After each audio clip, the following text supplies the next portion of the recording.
तेव्हा भगवंत तुम्हाला कळणार आहे असं या स्वरूपामध्ये सांगितलं आहे. लक्षात आलं का तुमच्या इथपर्यंत? आवाज येऊन राहिला आता? आता मी कॅच करतो बरं. सत्य स्वरूप आहे, चित्त स्वरूप आहे आणि आनंद घन आहे. पण हे सांगणारं व्यक्तिमत्व कोण आहे? संत आहे. संत नाही तर अवतार कार्य ज्यामध्ये झालं 24 अवतारामध्ये व्यासजी महाराज आहे.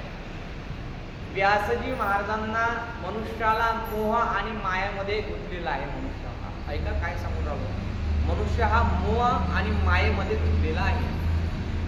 माया ज्याला काबीज करते, ताब्यामध्ये घेते, त्याला मानव असं म्हणतात. विरक्त भावाने तो राहू शकत नाही.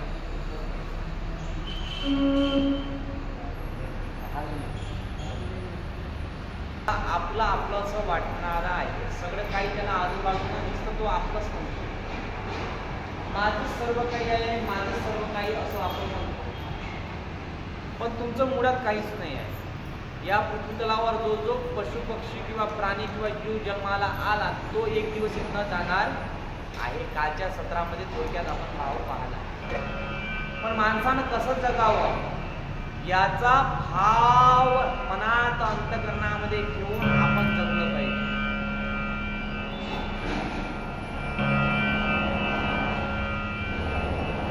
भावाची परिक्रमा लक्षात घ्या. मी काय म्हणतोय, जी तुमची मेंटॅलिटी झालेली आहे, मनातली जी चिरशक्ती झालेली आहे ती म्हणजे मीपणा, अहंकार, मत्सर, दंभ, षडरूपाने तुम्ही व्यापलेले आहे. माझं माझं माझं माझं. अरे कडे हो, जी तुमची पत्नी आहे ना ती तुमची नाही, जे तुमचे मुलं आहे ना तीही तुमची नाही, तुमच्या अंगावरचे कपडे तुमचे नाही. तर म्हणून तुम्ही कशाला त्याला म्हणता की हा कपडा माझा आहे म्हणून? बरोबर की बोले साहेब? तुमचं काहीच नाही आहे. तुम्ही फक्त ते बाजार करण्याकरिता आलाय. बाजार कसा करायचा? मग गोडी मोडीनं करायचा. नाहीतर काय, लक्षात ठेवा कसं जावं लागेल, कसं जावं लागेल माहिती का? बांधुनी जबर दोरीनी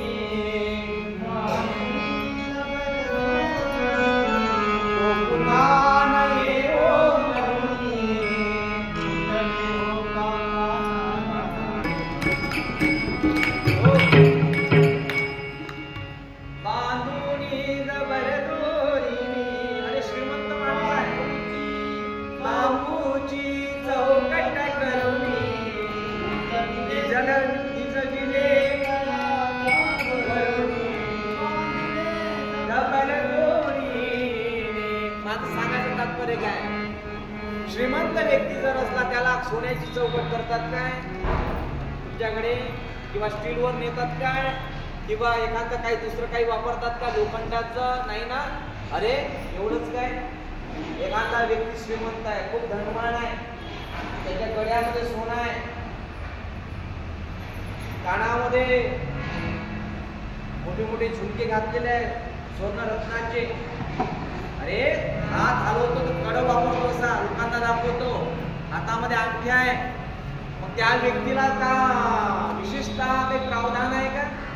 अरे घरामध्ये किती की गिजर बसवा, की कमोडच्या संडासमध्ये तुम्ही काय करा, सगळं काही व्यवस्था आहे. पण तुम्हाला शेवटची पाणी काय, तुम्हाला गौरीवरच पाणी तपवल्या जाईल. ते पाहण्यात देणार नाही की किती तपलं, किती गरम झालं, किती काय झालं. अरे मानवा जागृत हो आणि माणुसकीचा धागा होऊन कार्य कर भक्तीचं. बांबूची चौकट करून त्यावर भिजवल्यानंतर काय केलं, तो पुन्हा न येऊ म्हणून बांधलं. जबर दोरीने कसतात, पानं ठेवतात आणि मग काय एकदाचा विसावा बघ, एकदाचा विसावा, पुन्हा पुन्हा विसावा नाही. मग ह्या विसावा प्राप्त करण्याकरिता आपल्याला गावच्या गोठाणावर विसावा दिला जातो. लक्षात घ्या मी काय बोलतो. आता तो गावच्या गोठाणावर तुम्हाला विसावा नको आहे. खरा विसावा त्या भगवंताच्या पायाशेजारी तुमचा असला पाहिजे. त्याकरिता हे श्रीमद भागवत महापुराण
मारण्यासाठी आपण इथे आलो आहे. आपण पंढरीची वारी तर करूनच राहिलो. नलिनीताई, पंढरीची वारी आहे, बरोबर आहे अण्णासाहेब, पण त्यासोबत आपण खरा विसावा घेण्याकरिता इथं आलो ठाकरे दादा. आणि हा विसावा जर आपल्याला प्राप्त होत नसेल तर आपल्यासारखा दुर्भाग्य व्यक्ती कोणी नाही या क्षेत्रामध्ये. याला काय म्हणतात?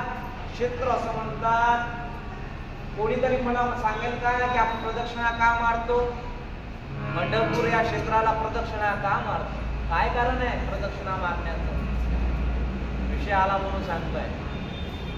प्रदक्षिणा काय म्हणतो ना आपण अभंगामध्ये म्हणत असतो, धन्य धन्य ही प्रदक्षिणा सद्गुरुरायाची माझ्या महादेवाची, झाली शिर शिर परमिमान मुद्राया, झाली शिर ही धन्य धन्य आहे. कोणती प्रदक्षिणा? गावालाही राहून मारतो की नाही आपण? गावामध्ये पण फिरतो ना. पण या फिरण्यामध्ये काय फरक आहे? तर ऋग्वेद संहितेमध्ये वर्णन आलेलं आहे. काय वर्णन आलेलं आहे? जेवढे ऋषी मुनी सकाळच्या प्रातःकाळीच का जावं प्रदक्षिणा मारण्याकरता, त्याच्यामध्ये अर्थ आहे. सप्त ऋषी येतात म्हणतात आणि विठ्ठलाच्या क्षेत्राला, पंढरी क्षेत्राला प्रदक्षिणा मारतात. त्यांचा सहवास आपल्याला घडावा, आपल्या पापातून मुक्तता व्हावी, आपले जेवढे काही पाप आहे ते मुक्त व्हावे त्यांच्या सहवासात, त्याकरिता आपण ती प्रदक्षिणा मारत असतो.